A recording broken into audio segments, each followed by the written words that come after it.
I'm proud to say in the last 10 years I've been running my company, I've never been fired. So hopefully that speaks to the caliber of work and the relationships that I hold. You have never been fired. I'm No, guessing knock on wood. eyes and said, hey, this isn't going to work out longer term. You should go a different direction. But you have never had Yeah. one customer say, hey, this isn't going to work. No, never. Startups with Stu is a podcast for anyone living or wanting to live the startup life, either as a founder or a team member.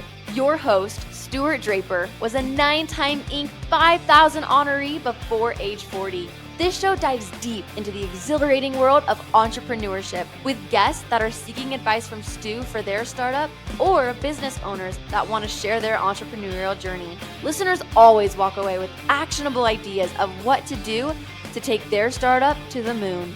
Startup life can feel like a roller coaster ride. And with Startups with Stu, you're likely to turn your roller coaster ride into a rocket ship ride. Get ready to uncover the secrets to startup success from visionary founders and savvy investors who've transformed groundbreaking ideas into thriving ventures. This episode is brought to you today by PodUp. PodUp.com is the leading all-in-one AI-powered podcasting software. If you've ever considered having a podcast, want to get started, go to podup.com and check it out. I produce my podcast, use a variety of tools and producers that help me get everything done that I'm doing. Podallies.com is the agency I choose. If you're interested in having a podcast, you don't want to do it yourself through podup.com, I highly recommend that you go check out podallies.com and schedule a strategy call with one of their production specialists. They will be able to help you and think through everything you need to before you get started on your journey as a podcaster. Welcome back to another episode of Startups with Stu, where we talk about what it takes to take your startup to the moon. Today we have with us Aquila DeFazio. I hope I've pronounced that right. Please help me out if not. You sure did. Thank you for having me, Stu. So glad to have you on the show. Thanks for joining. So, Aquila, you have been doing this founder life for 10 years now. Is that right? That's correct. As a founder and a mother and a wife, how do you balance it all? What's that been like? I magically carve out hours from my day. So some days I have to start at 4 a.m. My brain's really sharp in the morning. Even before becoming a mother, I was an early bird and I just do all of my best work at the early hour.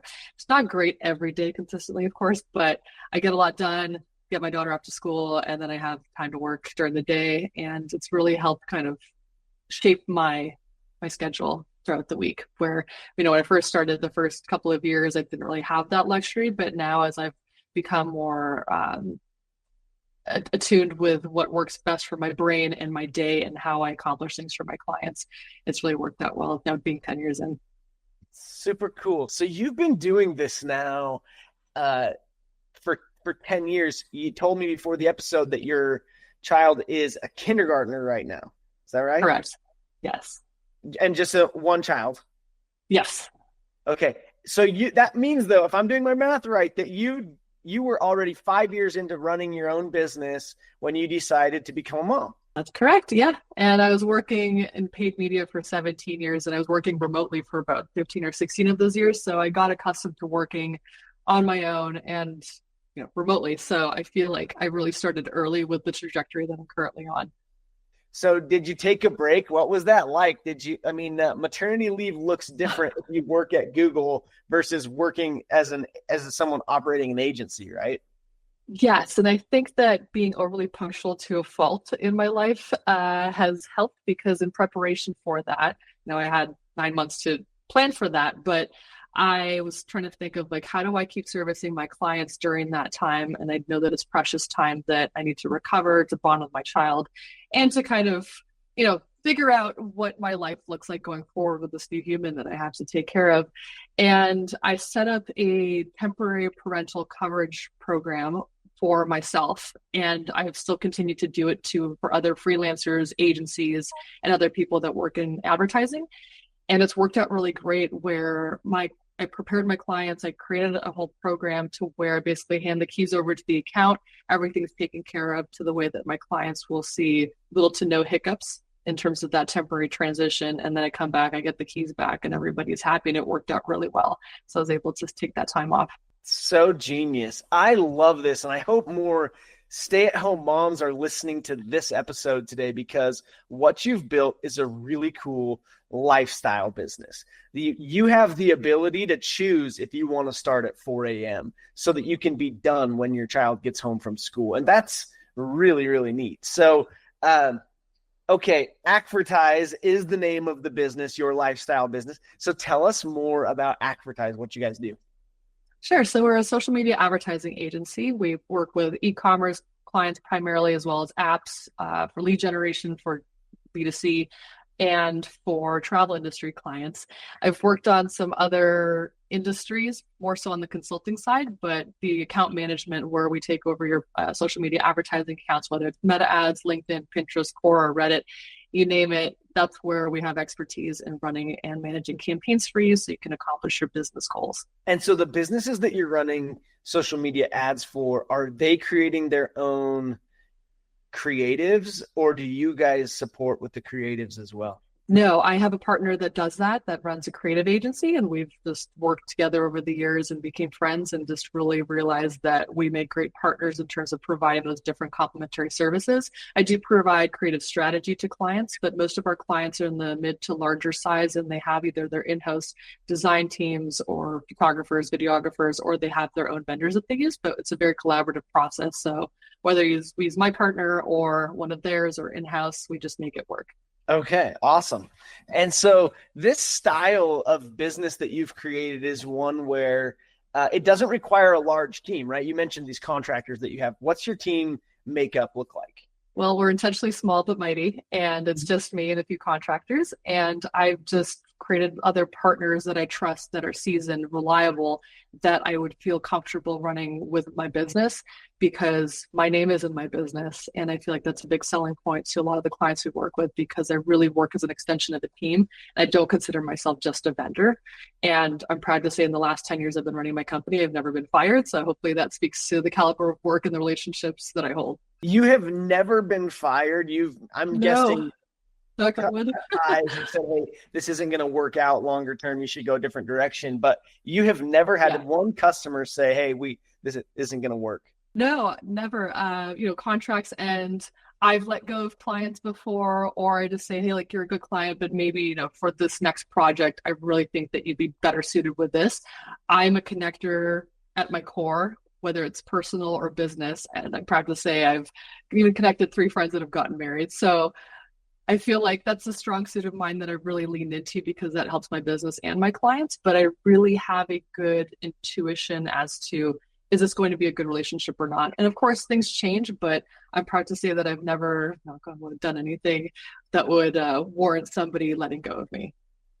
Wow, that's awesome. So what's your sweet spot? Like, have you found like the number of clients that you can keep without it being too much for yourself?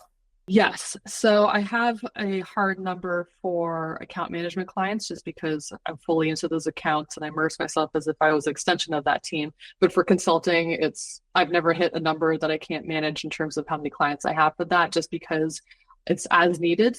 And I plan out different packages per 30-day period, whether it's a month or if we start later in the month, to service those types of clients.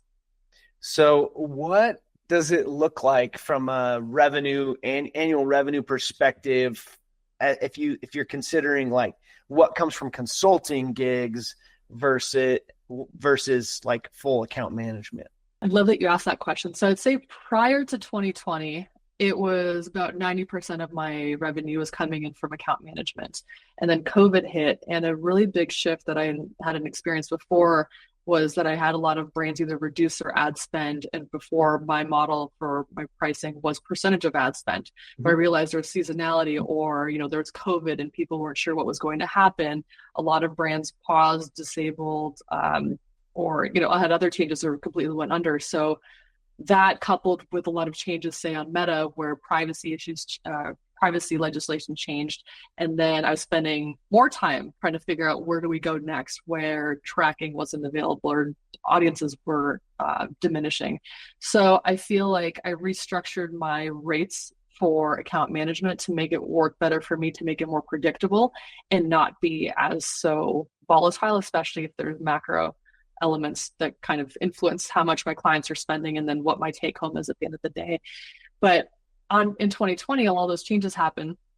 And then I noticed that people started asking for consulting or like, hey, like, we can't afford you for account management, but how could you tell us what to do? And I never really considered consulting until that point. And it ended up being about 60% of my business is now consulting. So I like that more because I still get to be ingrained in that brand, but I get to help them from a higher strategic standpoint. It takes less of my time, but if you break it down hourly, I'm making a lot more actually that way because I'm basically trying to give them the tools and dump my 17 years of experience and knowledge in a very concise manner. So then that can take them to the next step.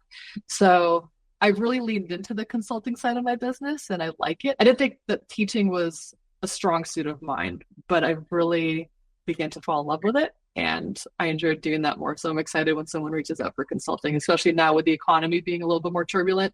I've noticed that there's been an uptick in the last couple of months as well. I'm loving hearing that's working so well for you. How have you handled the ability to keep those customers longer term with consulting, where you're kind of like working yourself out of a job all the time, aren't you, as you train them and help them and then they just can do it on their own, or no? Well, yes and no. So those clients, they wear a lot of hats, or sometimes if someone's junior and I'm training them up, those are the longer term ones where I'm basically the senior strategist, where they may not have that person at their company to help them grow and progress through their career or at that company. And in a way, yes, I'm giving away what I've learned over the years, but I live in those platforms day in, day out. I know the little nuances that change with the algorithms, and I can pick things up. And I also have more access to more accounts. And then I can see things from macro level. Like, is this account specific, or is this industry specific, or is this platform specific? So I have those types of insights that someone else in-house may not have at a client. I am trying to figure out a way of how do I retain those consulting clients longer, because they'll come to me for a couple of months. I tell them what to do. They come back to me later after they've implemented and they say, okay, we did this. Now this is working. This is not. What are the next steps? So I guess there's that, but it is a little unpredictable. So I'm trying a new model this year. And so far I've tried it on one new client and it's working well. I just hope that I can sell this in a more effective way to have longer retainers on those things, but also still provide the value to the client.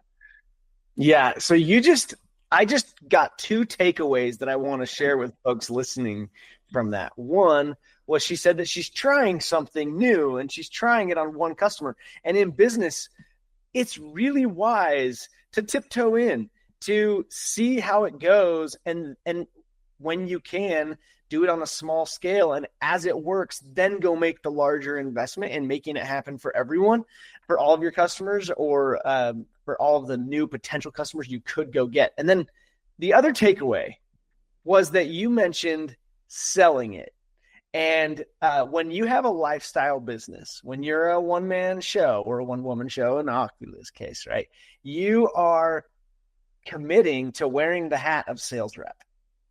Yes. Like it or not. So how have you grown your business over the years? Have you been doing social media ads? Have you needed that? Has it all been word of mouth? How's that worked out? I used to work for a marketing conference company. That was my last in-house job before I took the leap to work for myself. And I love networking. And I feel like a lot of people and speakers and companies that I met over the 4 years that I was there, I was worried that if I wasn't going to be showing up anymore and working there, like, who would I be and how would I sell my business? So I started at nothing in terms of sales experience. I worked retail growing up when I was younger, and I had bits and pieces there, but I feel like maybe some of those skills are transferable. But when I took the leap, I was really surprised that my network really came through that I've never had to do ads for myself. I've never had to pay for marketing or advertising. Everything's been word of mouth or through podcasts like this, and just really building a network of people that, we can do business together or be friends or all of the above or mentors. And I've just kept putting my name and what I'm good at and how I can help other people and their brands just consistently through different channels. Staying active, the consistency is the key, because if I drop off and come back, I don't want it to seem like, oh, like I'm too busy for this. But it's really important just to show up. And my mom told me when I was younger that no one's just going to come up to your door and give you something great for free, that you have to let it be known and you have to ask for it. And I was always very timid growing up, and I didn't have power in my voice, as I like to put it. But 2017, I realized I'm having trouble selling my services. I know I'm great at this. It's just, how do I convey it with confidence so somebody's willing to invest in me and my skill set to help them? And I put it off for years. I took 3 public speaking classes between high school and university, and they didn't help me. And then my friend finally convinced me to go to Toastmasters. So 2017, I put it out on Twitter at the time and saying, I would like to speak at a conference. And everyone found it so surprising that they thought I worked at this conference company, and I've been speaking all these years, and everyone said that, oh, I just always missed your talks. But I was actually not speaking. So long story long, I joined Toastmasters and I committed to going for 1 year. I did not miss a single weekly meeting. And I went from never speaking to booking my first talk. And I was invited to speak at the Adobe building in Salt Lake City. And I didn't know until the day of, but I keynoted the event. And I was prepared and I got really nervous, but I finally became present and I felt confident. And I still, say the ahs and the ums, and that was a big thing with the Toastmasters. But from going to my first meeting where I had 27 ums in 60 seconds to where I am now, I feel like that was really a great investment of time to really push myself to communicate better and in a more effective way, and it's helped me sell my business and convey things better. But I also ended up winning Toastmaster of the Year that year that I finished it, and became my club president. So yay, a lot of growth in those couple of years, several years ago, and now I speak at conferences. And yeah, way to push yourself out of your comfort zone and commit to doing something and going all in, to the point where at the end of the year they were like, she's our lady of the year. Phenomenal. I love stories like that. Okay, so would you recommend Toastmasters to others now? 100%. I don't know what the rates are now. It's a global organization, but I think I was paying like $50 to $60 every 6 months. But the commitment is that I have to go, I have to show up, I have to participate, because that's the only way that you grow. But that was such a great investment, because it's helped my business grow. And I don't think I would be where I am today if it wasn't for that. And my friend didn't convince me to go, and I didn't actually push myself to get out of my comfort zone to learn this really invaluable skill. Yes. Getting on stage that one time, keynoting at an Adobe event, I'm guessing that the return on investment, if you look at the Toastmaster investment, is just like thousands times return for that experience. So cool. What a neat way to find a way to grow and get your name out there, getting on stage. So behind you, you have a cool quote on your wall. Let's talk about the fear of taking a chance is trumped by the hope it's the last chance we'll have to take. Tell me what that means to you and why you have it. Great vision on that. A friend of mine, he's not a friend of mine, he's an artist in LA. He's a street artist that he's actually a writer by trade, but he goes by wordsmith.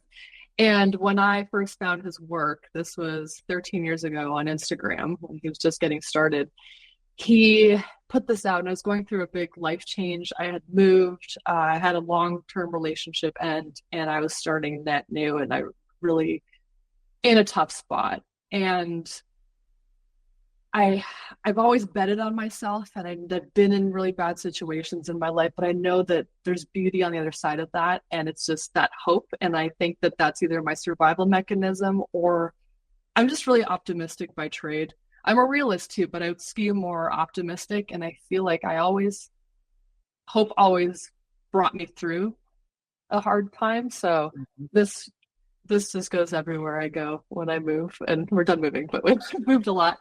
But yeah, that's what that means to me. Okay. Taking a quick break from the episode. Sorry to interrupt, but I have to take a second and thank the great team at Pod Allies that helps me produce this podcast. Startups with Stu is not an easy undertaking. It takes a lot of work and team power to get this thing done. So the team I use for my podcast, podallies.com, go check them out. If you are considering a podcast, if you've thought you have a dream for a show and you want to go make it happen, go to podallies.com and book a strategy call today. I promise you won't regret it. Speaking of the show or shows, let's get back to Startups with Stu in this episode. Forgive my interruption, but if you're interested, go check out podallies.com. You've had some times in life as a founder where you've had to just take a chance, right? And Yes. hope that it's worth it because it's a chance you're taking and you just never know. But it's definitely what drives you to actually take the chance is the hope that something big is going to come of it. I've heard someone say that a lifetime of success can come from 8 seconds of courage. Finding the courage to just say one sentence can find you the love of your life. Finding the courage to send an email outreach to a potential mentor that can give you advice, can change your life. And I think too often people sit on the sidelines as a stay-at-home mom and say, like, I don't have the network that Akvila has, so this can't work for me. So, okay, with that, I'm going to put you on the spot for something we haven't talked about in advance. And I want to hear your quick 1 to 2 minute, suggested path for success. Okay, so this is the scenario. You you have a 6-year-old. She's in kindergarten. It's your first time as a founder. You're just getting started as a stay-at-home mom, and you want to dive into the world of social media, and you want to do it as a founder yourself. You want to start something. What are the steps? What would you do if today you were starting and you didn't have the 10 years of running your business yet? I started day 1 too, and I had nothing. So quickly, I would say, figure out what you want to do. Make a plan.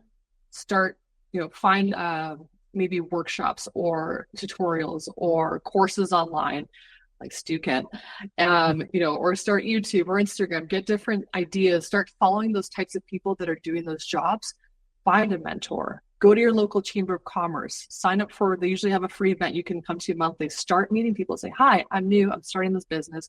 This is what I can do to help you. Do you know that somebody, how can I help you? Just ask that person you're talking to and say, oh, I don't need anything right now, but I know someone else that might. You start somewhere, one by one, it'll start up, your reach will expand, your services will grow, but don't be afraid. And as you said, courage. Start talking to that first person.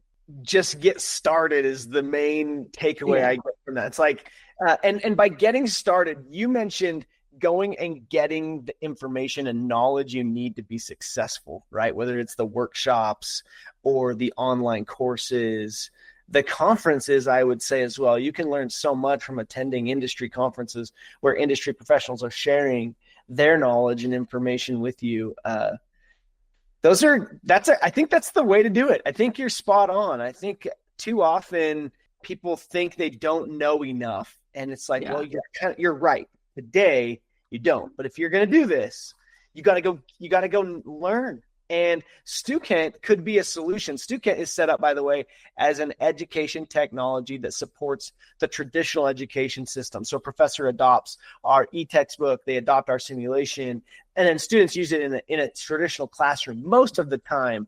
But there's Simply Learn, there's Digital Marketing Institute and other places. YouTube has so much free knowledge and information. Sometimes it's hard to know where to start. LinkedIn Learning has things as well. But I just share that because, folks, if you have an interest in getting into the world of digital marketing, Akvila's in a game where there's low barrier to entry. You don't have to have a degree. You don't have to have an accounting background to understand that. You don't have to have a legal background to understand that part of running a business. All of those things, you can go hire help if you can get sales, if you can get first customers. In order to get first customers, you have to have the information to get started, and you have to know what you're doing to succeed and to be helpful. So that's the right path, though. In the process of going to school, you'll network, right? You'll get to know people that know who needs the help you can provide as well. Exactly. Can I share a quick story? Because it's completely, Please. you started saying all these different scenarios, and I'm like, this is like, I feel like you're in my head. So the way that I got started was that I was already doing paid media. I knew my job, but how did I start working for myself? So I reached out to this woman that I know, Pamela Lund. I don't know if you know her, but she's been working in paid search for about 10 years longer than I had. And she was an acquaintance of mine through a mutual friend. And I'd hang out with her, and I felt comfortable asking her anything else. But for some reason, I hesitated for 9 or 10 months to ask her if I could just shadow her for a day. My prior job, it didn't end so well, didn't end very well, and I just really needed to go. And I was ready to take that leap. So I finally got the courage, as you said. I emailed her 9 or 10 months later after already like wanting to do this. And I said, hey, could I shadow you for a day? And I was so nervous to ask that small question. And her response has changed my life completely, because she came back to me and not only said yes, but she could have said no, like, I'm busy, I can't. And I'm like, great, thank you for your time. She said, no, I'll do you one better. I'll give you half my clients. I'll teach you everything I know. And you're going to give me half my time back so I can start a different business that's completely unrelated that I've been wanting to do for a long time.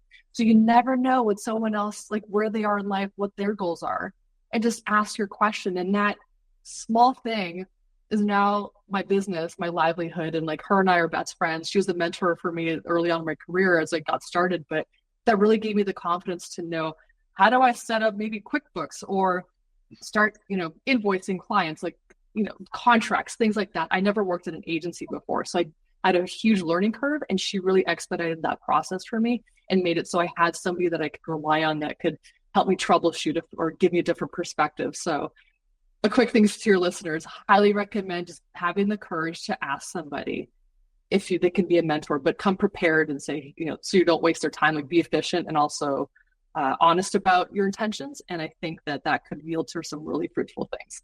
I love it. You never know. Akvila didn't know when she became friends with Pamela and built a relationship with Pamela that someday Pamela would say, hey, I'm going to trust you with half of my clientele and mentor you. She just built a good relationship of trust and learned from Pamela along the way. And then even with that long-term relationship, she still never knew what would come of asking that question and finding that courage to do that. So many great takeaways from that story. I hope people will pay attention and then apply it to their own lives. And I'm sure that sparked interest, sparked ideas for a lot of people.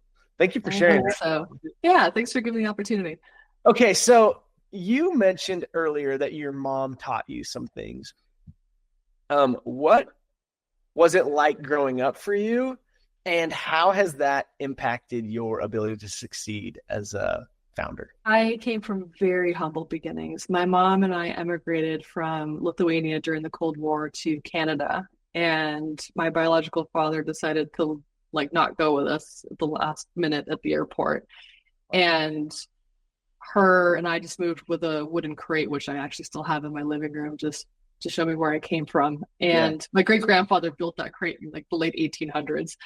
And it's just, all I had was this box of my mom. And now I've grown, I've built a business, I have a beautiful family. And I came from nothing, and I'm never forgetting that. So my mom, she was so brave. I look at my daughter who's 5, and she's the same age when I had left. And I think to move across the country where you don't speak the language and figure everything out anew, find a job and raise a child, I'm steps ahead to where she was and the courage that she had. So I really admire my mom for being so brave to give me a better life. And I'm really just trying to do that for my own child too. So she worked really hard. She's a professionally trained pianist and piano teacher. And she was an entrepreneur of sorts. And I really learned a lot from her and just finding customers or piano students. And then when I was 10 years old, that was my first venture into entrepreneurism. And I didn't have a lot of materials, but I love to make art. Like I make art when I'm not online. Oh, cool. And I found a bunch of rocks and I had crayons. So I drew on them. I said, I want to brighten somebody's day, but also see if I can sell them little rocks that I drew on. And I would sell them for like 5 or 10 cents. Somebody gave me $10 and I still remember to this day. I'm like, wow, like somebody really valued this and I made their day and they made mine. So I felt like I always had that entrepreneurial bug in me, and how to get people excited about things that I'm excited about, that I believe in, and then maybe help somebody, whether it's to brighten up their day with a kid selling a painted rock, to, selling products, or helping somebody scale their business through driving leads. But I think that was instilled earlier on, that work ethic and being reliable, trustworthy, and just doing the best you can for your family really was at my core at that young age. That is like one of the coolest, most inspiring stories I've heard yet on the podcast. Thank you so much for sharing it. And thank you so much for being a female founder that takes I think a certain amount of extra bravery. Your mom being such a great example for you is such a cool, inspiring thing for me. And I think that where you are today, just like your mom did for you, what you're doing for your child now is going to like give them exponential additional opportunities that you've created because your mom created. There's a book by Justin Prince. He's the founder of Make Wellness, and he wrote a book called Be the One. And he talks about one of his I think his 4-time great grandpa saying, like, I'm going to leave. I'm going to immigrate. I'm moving. And how from there's now 1,091 or some number of posterity that have all been able to live a different life than they would have had he never had the courage to leave his circumstances. And I love that idea that we can be the one, and you're totally being the one for your daughter, along with your husband who's a partnership with you in life. And that's just, yay. I'm so proud of you for that. It's so cool. So yeah. I'll have to check out that book. I just jotted it down. It sounds really interesting. Yeah, no, it's a great read and highly recommend. Also his entrepreneur journey has been fun to follow. I haven't had him on my show yet, but they went 0 to like 10 million. I think they did it in the first month. They had built everything to be able to just scale, boom, like that. And so his will be a fun case study and story to share at some point. So what does it mean to you to take your startup to the moon? Like, what does that look like 5 years from now, 10 years from now? And just fair warning, I'm probably going to push you to dream bigger and think bigger. Please do. Let's share today what that looks like. So you actually caught me at a funny time, because I just came out with I'm building a series of digital products using my expertise, because I love working with small business, but I can't serve all the small business, and financially it doesn't make sense. So I do offer a lot of consulting for smaller brands. So I'm putting together a series of products that can help people have like an agency through these products, but without really needing an agency to maybe get them to the next level. So I really understand the importance of it. And also I need some time back to also still provide value, but also make money while I'm sleeping. Mm-hmm. So that is being built out currently. One's already published. I just don't want to say where yet, because I'd like to get a few more before any traffic goes there. So stay tuned. And then my husband and I are building another thing on the side where we're using his skill set as web developer and my own with marketing and advertising, to where we service medical practices. Fantastic. This is so cool to hear. I love the takeaway here, in my opinion, is that running a service-based business pays the bills, provides the lifestyle you want, and gets you started as an entrepreneur. It was what could work for you 10 years ago. Because of your 10 years of experience, the amount of additional opportunities and different styles of businesses that you could create is almost limitless now, Akvila, because you've helped a lot of other businesses grow in a lot of other categories. And frankly, the main problem why businesses fail is they don't figure out how to grow. If you've already proven you can help a lot of other businesses grow, then you're bound to succeed wherever you go and with whatever you start as a business. You still have to figure out product market fit. You can't go create some business that no one cares to pay for, or product or service no one cares to pay for. But like that's a great takeaway for a lot of people is, hey, I want to do this. Okay, well today, if you don't have the right idea, what service can you get paid to do? Where you can be your own boss and practice running and learning how to run a business in the meantime. That's what happened with me. I ran getfoundfirst.com. We did Google ads and paid social like Advertise.com does. And then in that process, I saw that one, I knew how to help other people grow their businesses. And two, I found new opportunities that didn't come until I was running that business. So that is, I really like how you're thinking about growing, and it's like not married to what you're currently doing to be able to go and grow again. It's awesome. Yeah. Thank you. So it'll be fun to stay tuned and watch for where those get published. And maybe we can do a part 2 when you're ready to talk more about the other stuff you've got in the works.